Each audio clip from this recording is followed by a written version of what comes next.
लीजिए सुनिए मुंशी प्रेमचंद की लिखी कथा संग्रह मानसरोवर 7 की कहानी शांति। मेरी यानी समीर गोस्वामी की आवाज में। मुंशी प्रेमचंद ने शांति नाम से 2 कहानियां लिखी हैं। पहली कहानी इनके मानसरोवर भाग 1 में है। जब मैं ससुराल आई तो बिल्कुल फूहड़ थी। ना पहनने ओढ़ने का सलीका, ना बातचीत करने का ढंग। सिर उठाकर किसी से बातचीत न कर सकती थी। आंखें अपने आप झपक जाती थी। किसी के सामने जाते शर्म आती।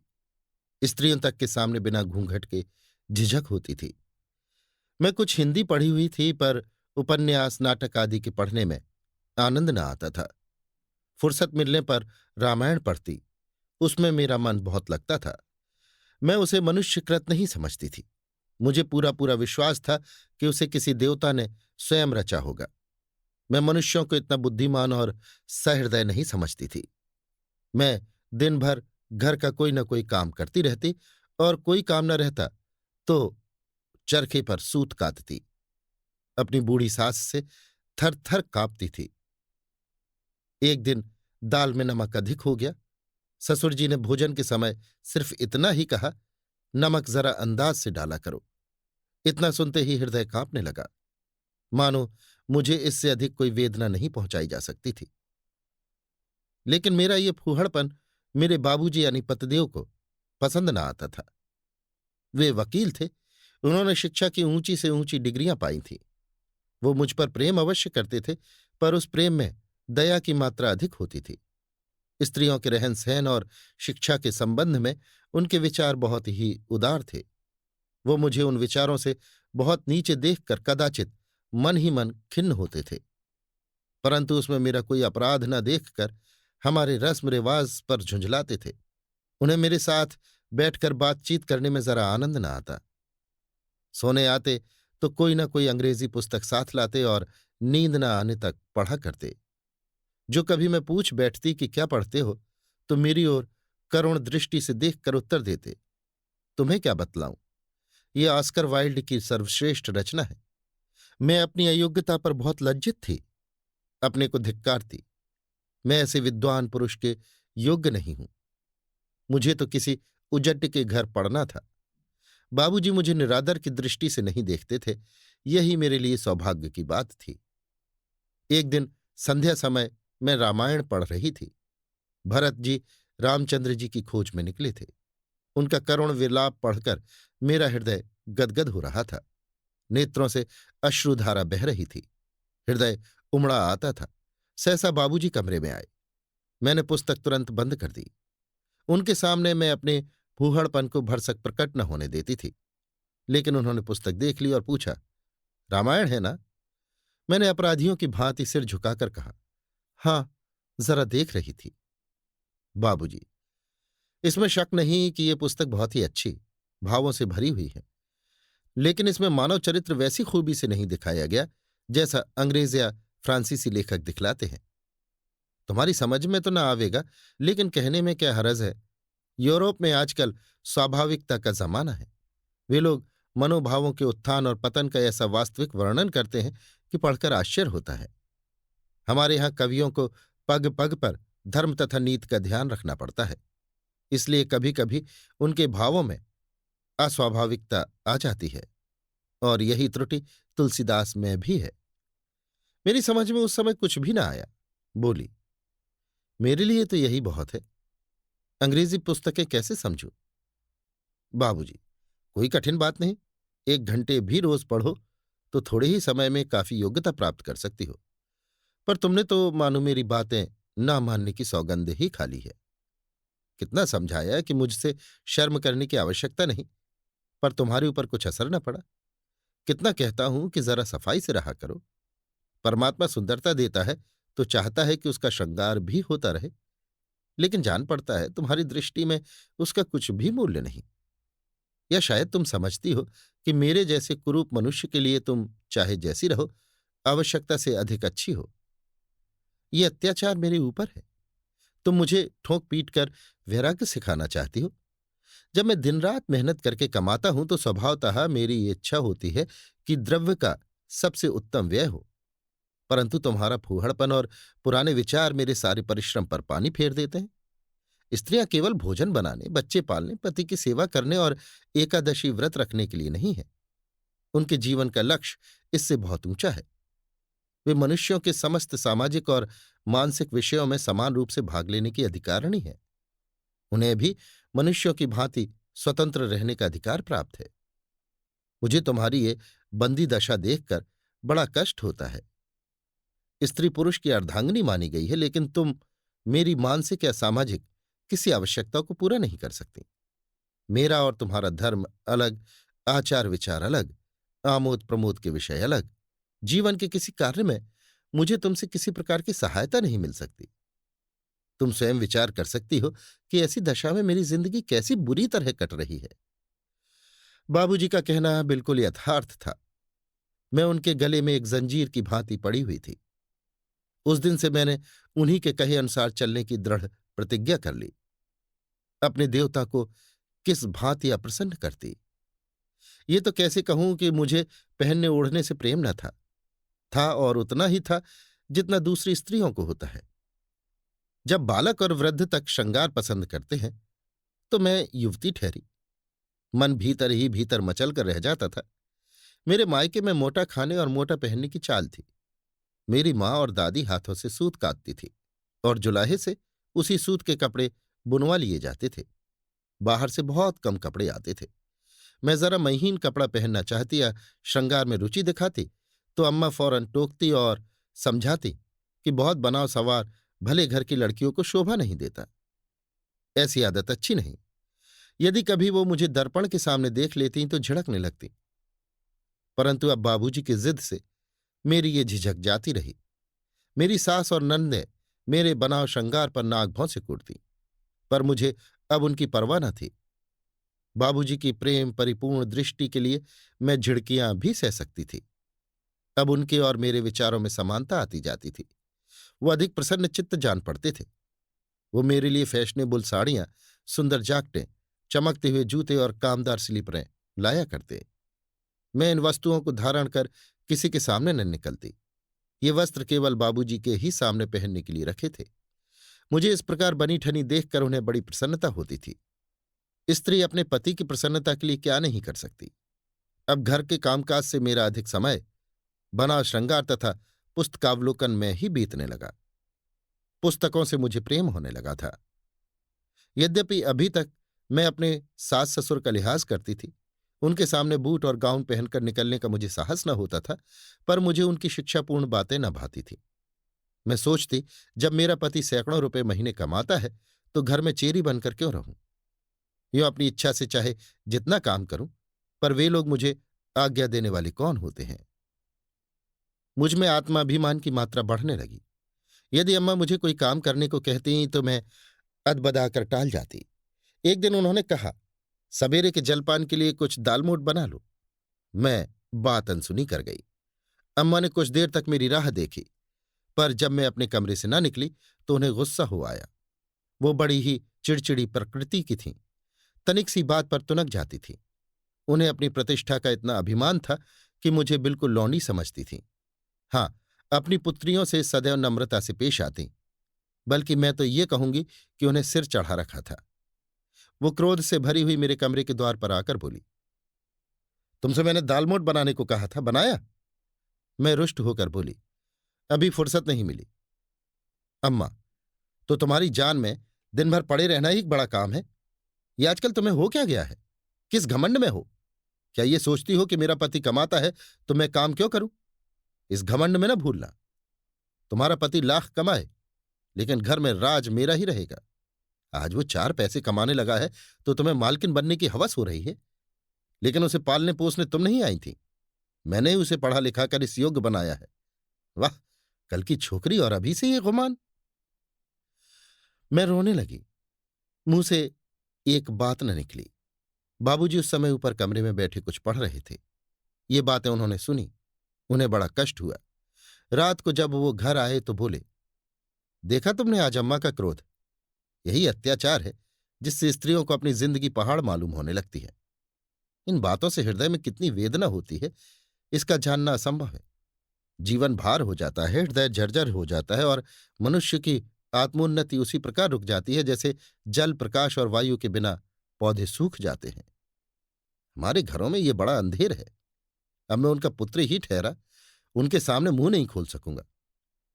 मेरे ऊपर उनका बहुत बड़ा अधिकार है, अतः उनके विरुद्ध एक शब्द भी कहना मेरे लिए लज्जा की बात होगी, और यही बंधन तुम्हारे लिए भी है।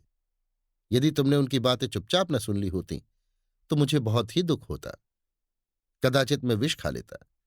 ऐसी दशा में दो ही बातें संभव है, या तो सदैव उनकी घुड़कियों और झिड़कियों को सहे जाओ, या अपने लिए कोई दूसरा रास्ता ढूंढो।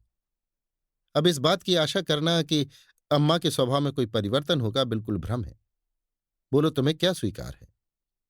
मैंने डरते डरते कहा, आपकी जो आज्ञा हो वो करूं। अब कभी न पढ़ूंगी लिखूंगी, और जो कुछ वो कहेंगी वही करूंगी। यदि वो इसी में प्रसन्न है तो यही सही। मुझे पढ़ लिख कर क्या करना है? बाबूजी, पर ये मैं नहीं चाहता। अम्मा ने आज आरंभ किया है, अब रोज बढ़ती ही जाएंगी। मैं तुम्हें जितनी सभ्य तथा विचारशील बनाने की चेष्टा करूंगा उतना ही उन्हें बुरा लगेगा, और उनका गुस्सा तुम्हीं पर उतरेगा। उन्हें पता नहीं कि जिस आब हवा में उन्होंने अपनी जिंदगी बिताई है वो अब नहीं रही। विचार स्वातंत्र और समयानुकूल उनकी दृष्टि में अधर्म से कम नहीं। मैंने ये उपाय सोचा है कि किसी दूसरे शहर में चलकर अपना अड्डा जमाऊं। मेरी वकालत भी यहां नहीं चलती, इसलिए किसी बहाने की आवश्यकता न पड़ेगी। मैं इस तजवीज के विरुद्ध कुछ न बोली। यद्यपि मुझे अकेले रहने से भय लगता था, तथापि वहां स्वतंत्र रहने की आशा ने मन को प्रफुल्लित कर दिया। उस दिन से अम्मा ने मुझसे बोलना छोड़ दिया। मेहरियों, पड़ोसनों और ननदों के आगे मेरा परिहास किया करती। ये मुझे बहुत बुरा मालूम होता था। इसके पहले यदि वो कुछ भली बुरी बातें कह लेती तो मुझे स्वीकार था। मेरे हृदय से उनकी मान मर्यादा घटने लगी। किसी मनुष्य पर इस प्रकार कटाक्ष करना उसके हृदय से अपने आदर को मिटाने के समान है। मेरे ऊपर सबसे गुरुतर दोषारोपण यह था कि मैंने बाबूजी पर कोई मोहन मंत्र फूंक दिया है। वो मेरे इशारों पर चलते हैं, पर यथार्थ में बात उल्टी ही थी। भाद्र मास था, जन्माष्टमी का त्योहार आया। घर में सब लोगों ने व्रत रखा। मैंने भी सदैव की भांति व्रत रखा। ठाकुर जी का जन्म रात को 12 बजे होने वाला था। हम सब बैठी गाती बजाती थी। बाबूजी इन असभ्य व्यवहारों के बिल्कुल विरुद्ध थे। वो होली के दिन रंग भी न खेलते, गाने बजाने की तो बात ही अलग। रात को 1 बजे जब मैं उनके कमरे में गई तो मुझे समझाने लगे, इस प्रकार शरीर को कष्ट देने से क्या लाभ? कृष्ण महापुरुष अवश्य थे और उनकी पूजा करना हमारा कर्तव्य है, पर इस गाने बजाने से क्या फायदा? इस ढोंग का नाम धर्म नहीं है। धर्म का संबंध सच्चाई और ईमान से है, दिखावे से नहीं। बाबूजी स्वयं इसी मार्ग का अनुकरण करते थे। वो भगवत गीता की अत्यंत प्रशंसा करते, पर उसका पाठ कभी न करते थे। उपनिषदों की प्रशंसा में उनके मुख से मानो पुष्प वृष्टि होने लगती थी, पर मैंने उन्हें कभी कोई उपनिषद पढ़ते नहीं देखा। वो हिंदू धर्म के गूढ़ तत्व ज्ञान पर लट्टू थे, पर उसे समयानुकूल नहीं समझते थे। विशेषकर वेदांत को तो भारत की अवनति का मूल कारण समझते थे। वो कहा करते कि इसी वेदांत ने हमको चौपट कर दिया। हम दुनिया के पदार्थों को तुच्छ समझने लगे, जिसका फल अब तक भुगत रहे हैं। अब उन्नति का समय है, चुपचाप बैठे रहने से निर्वाह नहीं। संतोष ने ही भारत को गारत कर दिया। उस समय उनको उत्तर देने की शक्ति मुझ में कहाँ थी। हां, अब जान पड़ता है कि वो यूरोपियन सभ्यता के चक्कर में पड़े हुए थे। अब वो स्वयं ऐसी बातें नहीं करते। वो जोश अब ठंडा हो चला है। इसके कुछ दिन बाद हम इलाहाबाद चले आए। बाबूजी ने पहले ही 1-2 मंजिला मकान ले रखा था, सब तरह से सजा सजाया। हमारे यहां 5 नौकर थे, 2 स्त्रियां, 2 पुरुष और 1 महाराज। अब मैं घर के कुल कामकाज से छुट्टी पा गई। कभी जी घबराता तो कोई उपन्यास लेकर पढ़ने लगती। यहां फूल और पीतल के बर्तन बहुत कम थे। चीनी की रकाबियां और प्याले अलमारियों में सजे रखे थे। भोजन मेज पर आता था। बाबूजी बड़े चाव से भोजन करते। मुझे पहले कुछ शर्म आती थी, लेकिन धीरे धीरे मैं भी मेज ही पर भोजन करने लगी। हमारे पास एक सुंदर टमटम भी थी। अब हम पैदल बिल्कुल न चलते। किसी से मिलने 10 पग भी जाना होता तो गाड़ी तैयार कराई जाती। बाबूजी कहते, यही फैशन है। बाबूजी की आमदनी अभी बहुत कम थी, भली भांति खर्च भी न चलता था। कभी कभी मैं उन्हें चिंताकुल देखती तो समझाती कि जब आय इतनी कम है तो व्यय इतना क्यों बढ़ा रखा है। कोई छोटा सा मकान ले लो, 2 नौकरों से भी काम चल सकता है। लेकिन बाबूजी मेरी बातों पर हंस देते और कहते, मैं अपनी दरिद्रता का ढिंढोरा अपने आप क्यों पीटूं? दरिद्रता प्रकट करना दरिद्र होने से अधिक दुखदायी होता है। भूल जाओ कि हम लोग निर्धन हैं, फिर लक्ष्मी हमारे पास आप दौड़ी आएगी। खर्च बढ़ना, आवश्यकताओं का अधिक होना ही द्रव्योपार्जन की पहली सीढ़ी है। इससे हमारी गुप्त शक्तियां विकसित हो जाती हैं और हम उन कष्टों को झेलते हुए आगे पग धरने के योग्य होते हैं। संतोष दरिद्रता का दूसरा नाम है। अस्तु हम लोगों का खर्च दिन दिन बढ़ता ही जाता था। हम लोग सप्ताह में 3 बार थिएटर जरूर जाते। सप्ताह में 1 बार मित्रों को भोज अवश्य ही दिया जाता। अब मुझे सूझने लगा कि जीवन का लक्ष्य सुख भोग ही है। ईश्वर को हमारी उपासना की इच्छा नहीं। उसने हमको उत्तम उत्तम वस्तुएं भोगने के लिए ही दी हैं। उनको भोगना ही उसकी सर्वोत्तम आराधना है। एक ईसाई लेडी मुझे पढ़ाने तथा गाना सिखाने आने लगी। घर में एक पियानो भी आ गया। इन्हीं आनंदों में फंसकर मैं रामायण और भक्तमाल को भूल गई। वे पुस्तकें मुझे अप्रिय लगने लगीं। देवताओं से विश्वास उठ गया। धीरे धीरे यहाँ के बड़े लोगों से स्नेह और संबंध बढ़ने लगा। ये एक बिल्कुल नई सोसाइटी थी। इसके रहन सहन, आहार व्यवहार और आचार विचार मेरे लिए सर्वथा अनोखे थे। मैं इस सोसाइटी में ऐसी जान पड़ती जैसे मोरों में कौआ।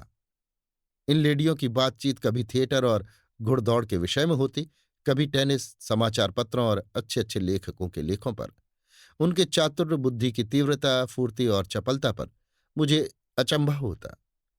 ऐसा मालूम होता कि विज्ञान और प्रकाश की पुतलियां हैं। वे बिना घूंघट बाहर निकलती, मैं उनके साहस पर चकित रह जाती। वे मुझे भी कभी कभी अपने साथ ले जाने की चेष्टा करती, लेकिन मैं लज्जावश न जा सकती। मैं उन लेडियों को कभी उदास या चिंतित न पाती। मिस्टर दास बहुत बीमार थे, परंतु मिसेस दास के माथे पर चिंता का चिन्ह तक न था। मिस्टर बागड़ी नैनीताल में तपेदिक का इलाज करा रहे थे, पर मिसेस बागड़ी नित्य टेनिस खेलने जाती थीं। इस अवस्था में मेरी क्या दशा होती, मैं ही जानती हूं। इन लेडियों की रीत नीत में एक आकर्षण शक्ति थी जो मुझे खींचे लिए जाती थी। मैं उन्हें सदैव आमोद प्रमोद के लिए उत्सुक देखती और मेरा भी जी चाहता कि उन्हीं की भांति मैं भी निसंकोच हो जाती।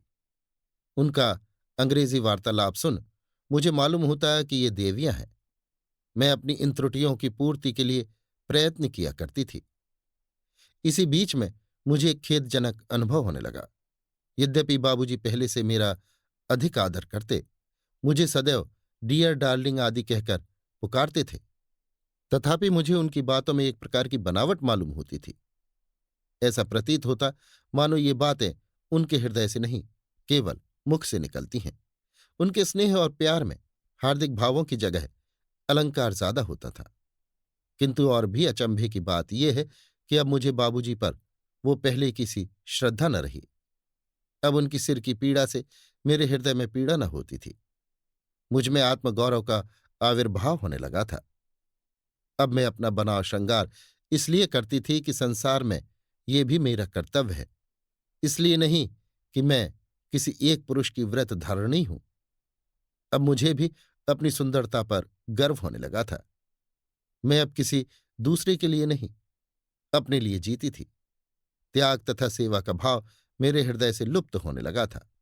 मैं अब भी पर्दा करती थी, परंतु हृदय अपनी सुंदरता की सराहना सुनने के लिए व्याकुल रहता था। एक दिन मिस्टर दास तथा और भी अनेक सभ्यगण बाबूजी के साथ बैठे हुए थे। मेरे और उनके बीच में केवल एक पर्दे की आड़ थी। बाबूजी मेरी इस झिझक से बहुत ही लज्जित थे। इसे वो अपनी सभ्यता में काला धब्बा समझते थे। कदाचित ये दिखाना चाहते थे कि मेरी स्त्री इसलिए पर्दे में नहीं है कि वो रूप तथा वस्त्राभूषणों में किसी से कम है, बल्कि इसलिए कि अभी उसे लज्जा आती है। वो मुझे किसी बहाने से बार बार पर्दे के निकट बुलाते, जिसमें उनके मित्र मेरी सुंदरता और वस्त्राभूषण देख लें। अंत में कुछ दिन बाद मेरी झिझक गायब हो गई। इलाहाबाद आने के पूरे 2 वर्ष बाद मैं बाबूजी के साथ बिना पर्दे के सैर करने लगी। सैर के बाद टेनिस की नौबत आई। अंत में मैंने क्लब में जाकर दम लिया। पहले ये टेनिस और क्लब मुझे तमाशा सा मालूम होता था, मानो वे लोग व्यायाम के लिए नहीं बल्कि फैशन के लिए टेनिस खेलने आते थे। वे कभी न भूलते थे कि हम टेनिस खेल रहे हैं।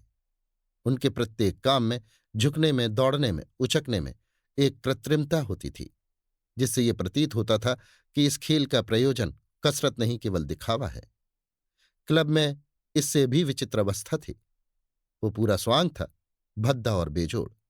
लोग अंग्रेजी के चुने हुए शब्दों का प्रयोग करते थे जिसमें कोई सार न होता था। नकली हंसी हंसते थे जिसका कोई असर न होता था। स्त्रियों की वो फूहड़ निर्लज्जता और पुरुषों की वो भावशून्य स्त्री पूछा मुझे भी न भाती थी। चारों ओर अंग्रेजी चाल की हास्यजनक नकल थी, परंतु क्रमशः मैं भी वो रंग पकड़ने और उन्हीं का अनुकरण करने लगी। अब मुझे अनुभव हुआ कि इस प्रदर्शन लोलुपता में कितनी शक्ति है। मैं अब नित्य नए श्रृंगार करती, नित्य नया रूप भरती, केवल इसलिए कि क्लब में सबकी आंखों में चुभ जाऊं। अब मुझे बाबूजी के सेवा सत्कार से अधिक अपने बनाव श्रृंगार की धुन रहती थी। यहां तक कि ये शौक एक नशा सा बन गया।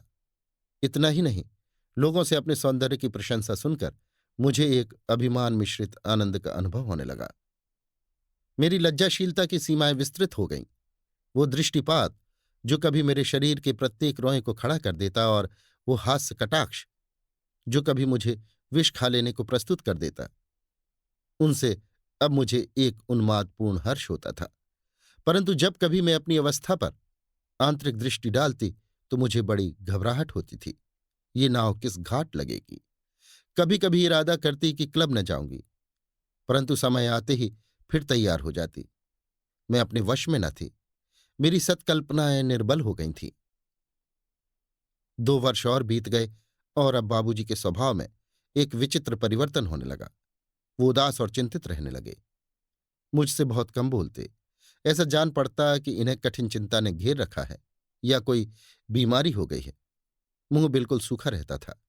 तनिक तनिक सी बात पर नौकरों से झल्लाने लगते और बाहर बहुत कम जाते। अभी 1 ही मास पहले वो 100 काम छोड़कर क्लब अवश्य जाते थे। वहां गए बिना उन्हें कल न पड़ती थी। अब अधिकतर अपने कमरे में आराम कुर्सी पर लेटे हुए समाचार पत्र और पुस्तकें देखा करते थे। मेरी समझ में न आता कि बात क्या है। एक दिन उन्हें बड़े जोर का बुखार आया। दिन भर बेहोश रहे, परंतु मुझे उनके पास बैठने में अंकुश सा लगता था। मेरा जी एक उपन्यास में लगा हुआ था। उनके पास जाती और पल भर में फिर लौट आती। टेनिस का समय आया तो दुविधा में पड़ गई कि जाऊं या न जाऊं। देर तक मन में ये संग्राम होता रहा। अंत को मैंने यही निर्णय किया कि मेरे यहां रहने से ये कुछ अच्छे तो हो नहीं जाएंगे। इससे मेरा यहां बैठा रहना बिल्कुल निरर्थक है। मैंने बढ़िया वस्त्र पहने, रैकेट लेकर क्लब घर जा पहुंची। वहां मैंने मिसेस दास और मिसेस बागची से बाबूजी की दशा बतलाई और सजल नेत्र चुपचाप बैठी रही। जब लोग कोर्ट में जाने लगे और मिस्टर दास ने मुझसे चलने को कहा तो मैं ठंडी आह भरकर कोर्ट में जा पहुंची और खेलने लगी। आज से 3 वर्ष पूर्व बाबूजी को इसी प्रकार का बुखार आ गया था।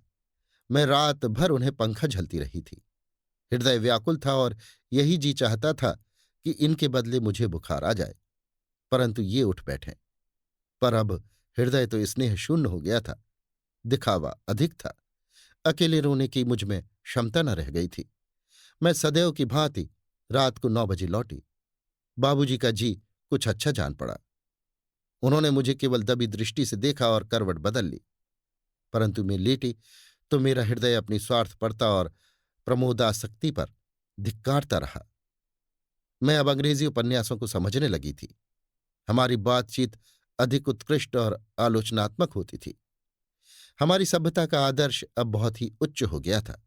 हमको अब अपनी मित्र मंडली से बाहर दूसरों से मिलने जुलने में संकोच होता था। अब हम अपने से छोटी श्रेणी के लोगों से बोलने में अपना अपमान समझते थे। नौकरों को अपना नौकर समझते थे और बस। हमको उनके निजी मामलों से कुछ मतलब न था। हम उनसे अलग रहकर उनके ऊपर अपना रोब जमाए रखना चाहते थे। हमारी इच्छा ये थी कि वो हम लोगों को साहब समझें। हिंदुस्तानी स्त्रियों को देखकर मुझे उनसे घृणा होती थी। उनमें शिष्टता न थी। खैर, बाबूजी का जी दूसरे दिन भी न संभला। मैं क्लब न गई, परंतु जब लगातार 3 दिन तक उन्हें बुखार आता गया और मिसेस दास ने बार बार एक नर्स बुलाने का आदेश किया तो मैं सहमत हो गई। उस दिन से रोगी की सेवा शुश्रूषा से छुट्टी पाकर बड़ा हर्ष हुआ। यद्यपि 2 दिन मैं क्लब न गई थी, परंतु मेरा जी वहीं लगा रहता था, बल्कि अपने भीरुतापूर्ण त्याग पर क्रोध भी आता था। एक दिन तीसरे पहर मैं कुर्सी पर लेटी हुई अंग्रेजी पुस्तक पढ़ रही थी। अचानक मन में ये विचार उठा कि बाबूजी का बुखार असाध्य हो जाए तो, पर इस विचार से लेश मात्र भी दुख न हुआ। मैं इस शोकमय कल्पना का मन ही मन आनंद उठाने लगी। Mrs Das, Mrs Naidu, Mrs Srivastava, Miss Khare, Mrs Sharan अवश्य ही मातम पुरसी करने आवेंगी। उन्हें देखते ही मैं सजल नेत्र हो उठूंगी और कहूंगी, बहनों मैं लुट गई, हाय मैं लुट गई। अब मेरा जीवन अंधेरी रात के भयावह वन या शमशान के दीपक के समान है। परंतु मेरी अवस्था पर दुख न प्रकट करो। मुझ पर जो पड़ेगी उसे मैं उस महान आत्मा के मोक्ष के विचार से सह लूंगी। मैंने इस प्रकार मन में एक शोकपूर्ण व्याख्यान की रचना कर डाली। यहां तक कि अपने उस वस्त्र के विषय में भी निश्चय कर लिया जो मृतक के साथ शमशान जाते समय पहनूंगी।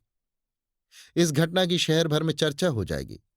सारे कैंटोनमेंट के लोग मुझे संवेदना के पत्र भेजेंगे। तब मैं उनका उत्तर समाचार पत्रों में प्रकाशित करा दूंगी कि मैं प्रत्येक शोक पत्र का उत्तर देने में असमर्थ हूं। हृदय के टुकड़े टुकड़े हो गए हैं। उसे रोने के सिवा और किसी काम के लिए समय नहीं है। मैं इस हमदर्दी के लिए उन लोगों की कृतज्ञ हूं और उनसे विनयपूर्वक निवेदन करती हूं कि वे मृतक की आत्मा की सद्गति के निमित्त ईश्वर से प्रार्थना करें। मैं इन्हीं विचारों में डूबी हुई थी कि नर्स ने आकर कहा, आपको साहब याद करते हैं। ये मेरे क्लब जाने का समय था। मुझे उनका बुलाना अखर गया, लेकिन 1 मास हो गया। वो अत्यंत दुर्बल हो रहे थे। उन्होंने मेरी ओर विनयपूर्ण दृष्टि से देखा। उसमें आंसू भरे हुए थे। मुझे उन पर दया आई। बैठ गई और ढांढस देते हुए बोली, क्या करूं, कोई दूसरा डॉक्टर बुलाऊं? बाबूजी आंखें नीची करके अत्यंत करुण भाव से बोले, यहां कभी नहीं अच्छा हो सकता। मुझे अम्मा के पास पहुंचा दो। मैंने कहा, क्या आप समझते हैं कि वहां आपकी चिकित्सा यहां से अच्छी होगी? बाबूजी बोले, क्या जाने क्यों मेरा जी अम्मा के दर्शनों को लालायित हो रहा है। मुझे ऐसा मालूम होता है कि मैं वहां बिना दवा दर्पण के भी अच्छा हो जाऊंगा। मैं, ये आपका केवल विचार मात्र है। बाबूजी, शायद ऐसा ही हो, लेकिन मेरी विनय स्वीकार करो। मैं इस रोग से नहीं, इस जीवन से ही दुखित हूं। मैंने अचरज से उनकी ओर देखा। बाबूजी फिर बोले, हाँ, इस जिंदगी से तंग आ गया हूं। मैं अब समझ रहा हूं। मैं जिस स्वच्छ लहराते हुए निर्मल जल की ओर दौड़ा जा रहा था वो मरुभूमि है। मैं इस प्रकार जीवन के बाहरी रूप पर लट्टू हो रहा था, परंतु अब मुझे उसकी आंतरिक अवस्थाओं का बोध हो रहा है। इन 4 वर्षों में मैंने इस उपवन में खूब भ्रमण किया और उसे आदि से अंत तक कंटकमय पाया। यहां ना तो हृदय की शांति है, ना आत्मिक आनंद। ये एक उन्मत्त, अशांतिमय, स्वार्थपूर्ण, विलासयुक्त जीवन है। यहां न नीत है, न धर्म, न सहानुभूति, न सहृदयता। परमात्मा के लिए मुझे इस अग्नि से बचाओ। यदि और कोई उपाय न हो तो अम्मा को एक पत्र ही लिख दो। वो अवश्य यहां आवेंगे। अपने अभागे पुत्र का दुख उनसे ना देखा जाएगा।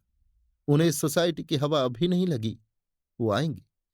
उनकी वो ममतापूर्ण दृष्टि, वो स्नेहपूर्ण शुश्रूषा मेरे लिए 100 औषधियों का काम करेगी।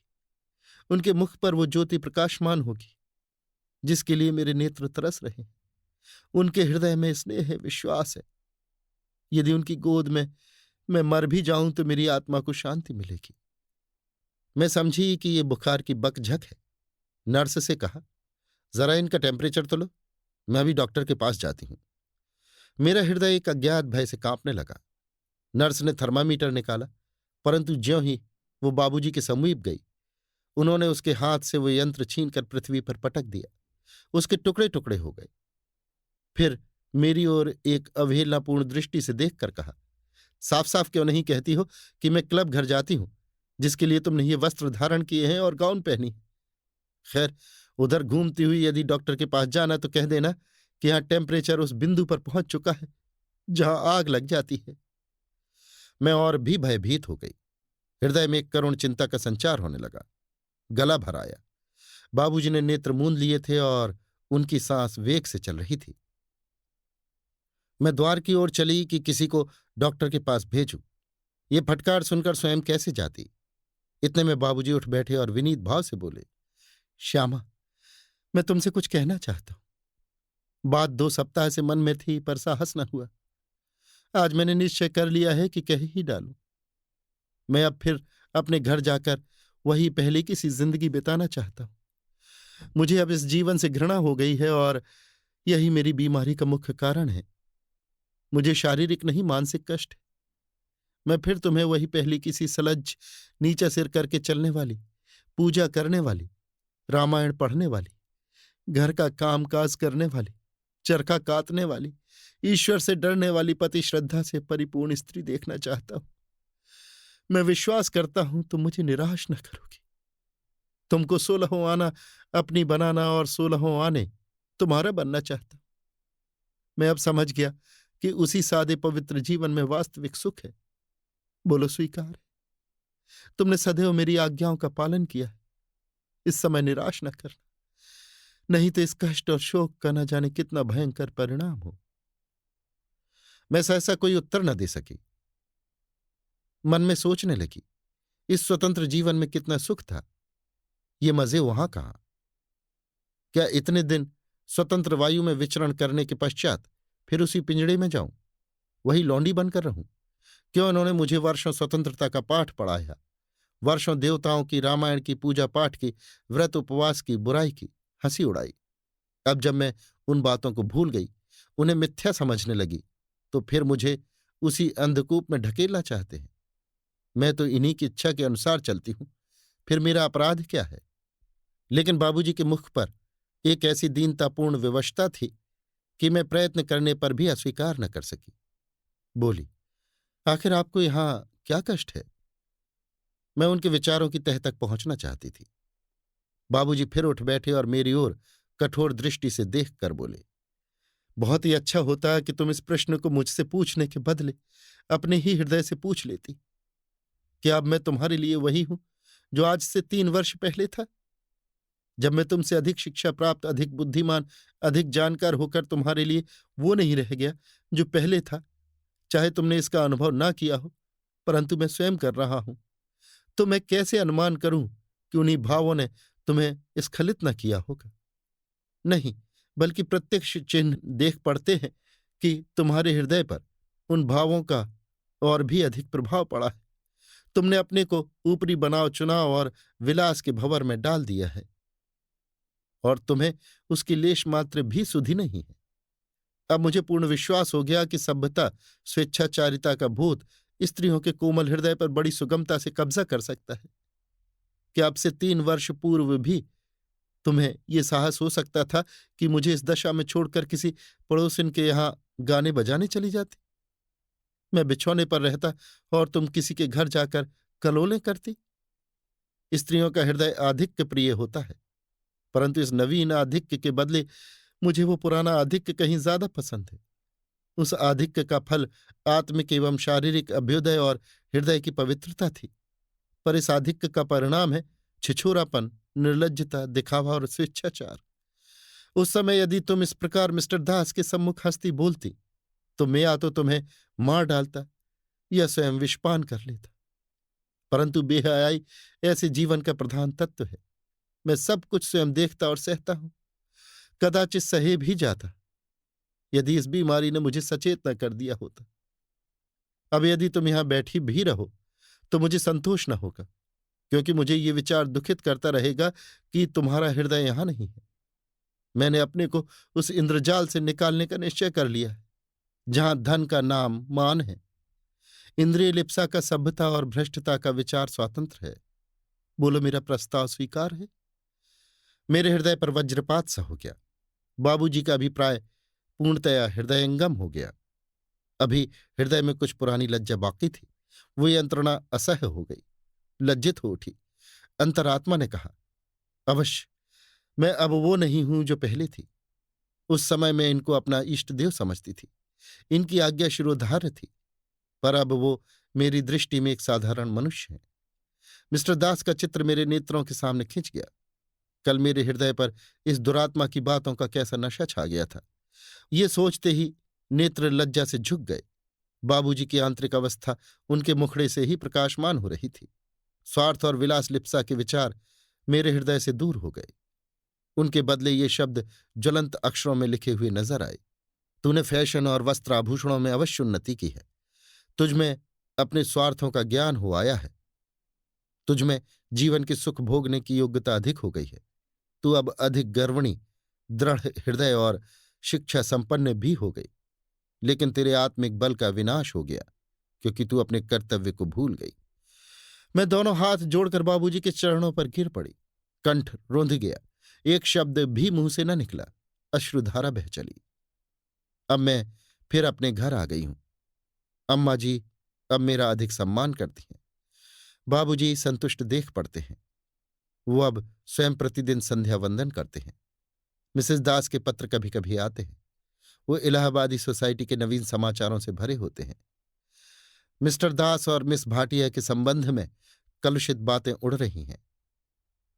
मैं इन पत्रों का उत्तर तो देती हूं, परंतु चाहती हूं कि वो अब न आते तो अच्छा होता। वो मुझे उन दिनों की याद दिलाते हैं जिन्हें मैं भूल जाना चाहती हूं। कल बाबूजी ने बहुत सी पुरानी पोथियां अग्निदेव को अर्पण की। उनमें ऑस्कर वाइल्ड की कई पुस्तकें थीं।